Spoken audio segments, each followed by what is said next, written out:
And Nietzsche, which even though he's not a believer and he's a nihilist, but he's correct in realizing that to live to suffer. Now, one of the Four Noble Truths in Buddhism is what? Life is suffering, right? It's the First Noble Truth. And Nietzsche said to live to suffer. And in order to survive suffering, you have to find some meaning in suffering. Okay? So he had this profound truth that you want to survive in this world. You want to survive the horror of terror. You survive the emptiness, the pain of meaninglessness. The antidote is finding meaning for your suffering. Okay? And now, come with Frankl now. So with Frankl, struggle with problem of suffering more than most people. You know, his family was wiped out by Nazi concentration camp.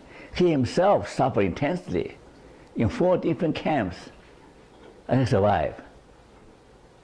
And he witnessed, you know, the devastation of Second World War and the collapse of values.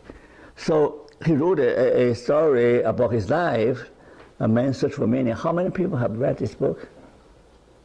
Oh, quite a number.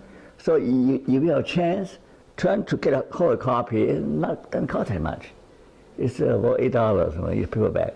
So he basically, he was struggling, just like Buddha, struggling to find what is the meaning of human suffering, and how can we rise above that?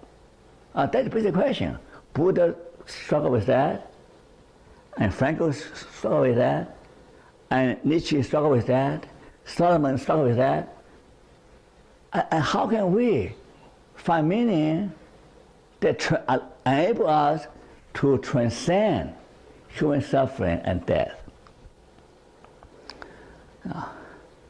So I just summarized his contributions, but he's remembered primarily as the first psychotherapist to put the human soul back to human beings.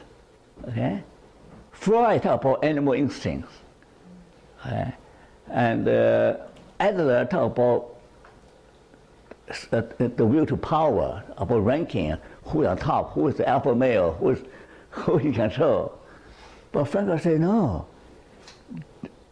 Human beings are basically spiritual beings, and the deepest longing is the will, is the desire to find meaning. Now, he's not put the meaning where it belongs. The search for meaning originates in what? In the fact that we are spiritual beings. So spirituality is the source of the search for meaning, okay? And the major task of psychotherapy is spiritual care. That's interesting, huh? And nurses talk about spiritual care. The clinical nursing really focus on spiritual care, right?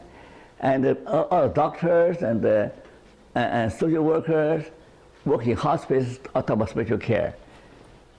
Spiritual care is also the domain of psychotherapy. If you really want to resolve many psychological problems, especially problem of meaning, you have to deal with the fact that we're spiritual beings.